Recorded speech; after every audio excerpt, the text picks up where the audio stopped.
Welcome to this explainer. Okay, picture this. You're scrolling through social media, you pause on a clip of someone creating just absolutely flawless, beautiful calligraphy, and you think to yourself, wow, I really wish I could do that.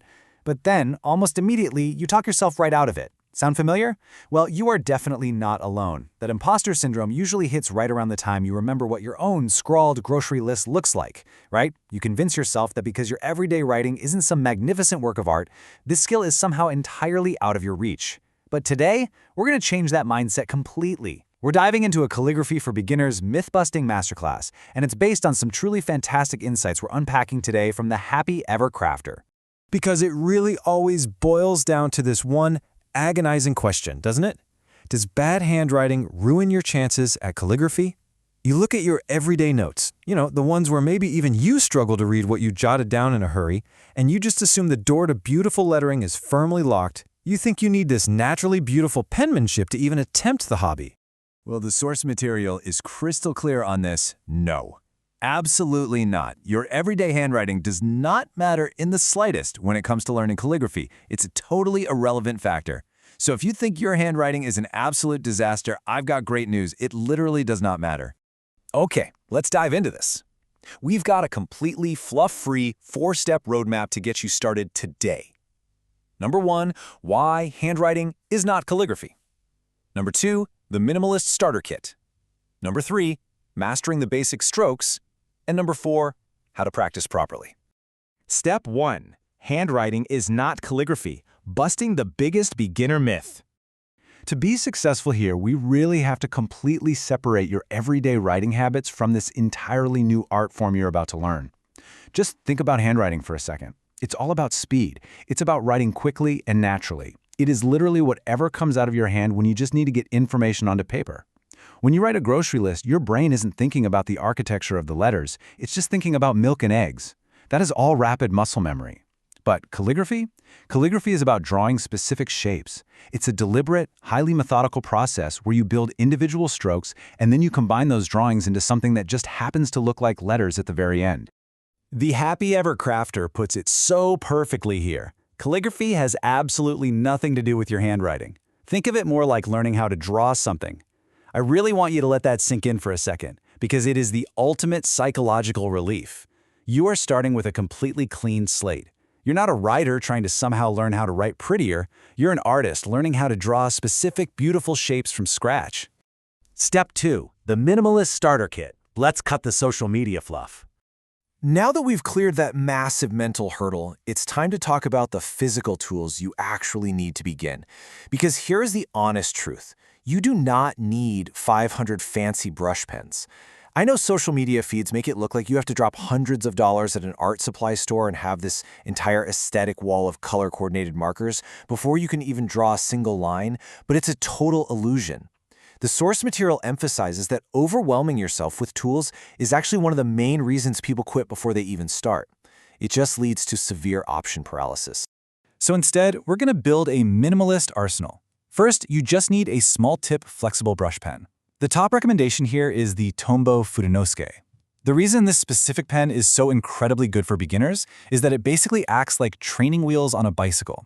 It's stiff enough to give you control so your lines don't get all wobbly, but it still has that crucial flexible tip, which is the absolute key to modern calligraphy. Second, you need the right paper. You want smooth marker paper, which is actually a bit see-through, or a high-quality grid pad, like a Rhodia pad. Think of this smooth paper as your beginner's shield. It physically protects your single, flexible tip from getting snagged, frayed, and totally ruined by rough paper fibers. And finally, the golden rule of calligraphy paper: never, ever use blank paper. You always want guidelines to keep your work consistent, measured, and straight. Step 3, mastering the basic strokes, the hidden foundation.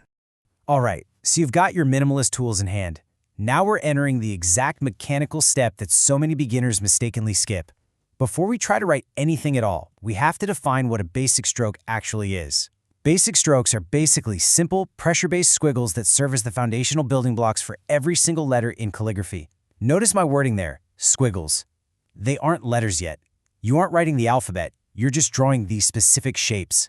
It's fascinating when you realize that these simple squiggles are quite literally the DNA of every complex, gorgeous piece of lettering you have ever admired online. So, the crucial point is how you actually create these squiggles using that flexible pen we talked about. For upward strokes, you use very light pressure. The pen tip should barely graze the paper, almost like a feather, which gives you a thin, delicate, elegant line. But for downward strokes, you apply heavy pressure. You deliberately press that flexible tip into the paper, almost like you're pressing down on a sponge, to get a nice, thick, bold line. Light up, hard down. That single tactile concept is the engine driving the whole shebang of modern calligraphy. Let's look at how this builds into a gorgeous result. Step 1, you just draw simple squiggles without any pressure at all. Honestly, a regular everyday pen works totally fine here. Just gets your hand entirely used to the shape and the motion. Step 2, you add that flexible pen into the mix, consciously applying that light up, hard down technique to create squiggles that have alternating thick and thin lines. And then step 3, once you have those mechanics fully mastered, you combine those exact strokes to construct a proper letter. Remember, you don't write the letter, you build it, piece by measured piece. Now, our source material issues a really vital warning here. If you rush the process and skip learning these foundational squiggles, your letters will always look just a little bit off. It's tempting, I know. You get impatient and want to jump straight into writing your name or copying a fancy quote you saw on Pinterest. But if you do that without learning the DNA shapes first, the architecture of your letters just won't be structurally sound. Taking the time to learn these fundamental squiggles first is a complete game changer for your art. It's the difference between faking it and actually knowing what you're doing. Step 4, how to practice properly. Putting it all together. So, you know that a handwriting myth is totally busted, you've got your simplified tools, and you deeply understand the foundational mechanics. Now, how do we take action? Well, the secret to perfect practice is traceable workbooks. Remember earlier when we talked about using smooth marker paper specifically because it's slightly see-through? Yeah, this is exactly why. Tracing isn't cheating, it is calibration. Having a traceable guide underneath your paper removes all the anxiety and the guesswork. You don't have to wonder if your angles are correct or if your squiggles are the right size. You literally just trace the perfect form, keeping yourself strictly within those crucial guidelines, and that builds the proper muscle memory so much faster than trying to freehand it on day one. To help you execute this, the source material highly recommends an incredible resource called the Show Me Your Drills course. It is totally free, which is amazing. It includes step-by-step video lessons, and more importantly, it includes the exact traceable workbooks you need to practice those basic strokes correctly. One of the biggest aha moments students report from doing these drills is finally feeling that exact transition point during a continuous stroke. It's that microsecond your hand shifts from the delicate, feather-light upstroke to the heavy, deliberate downstroke. This course provides the exact environment to feel that transition for yourself. It really is the perfect tool to help you stop guessing and start actually doing the work. We've broken down the steps, we've cleared away the intimidating myths, and we've given you the tools. The only thing left is for you to embrace your clean slate as an artist. Pick up that single, flexible pen, trace those basic squiggles, and conquer that imposter syndrome once and for all. So let me leave you with this final, empowering question. Are you ready to show me your drills?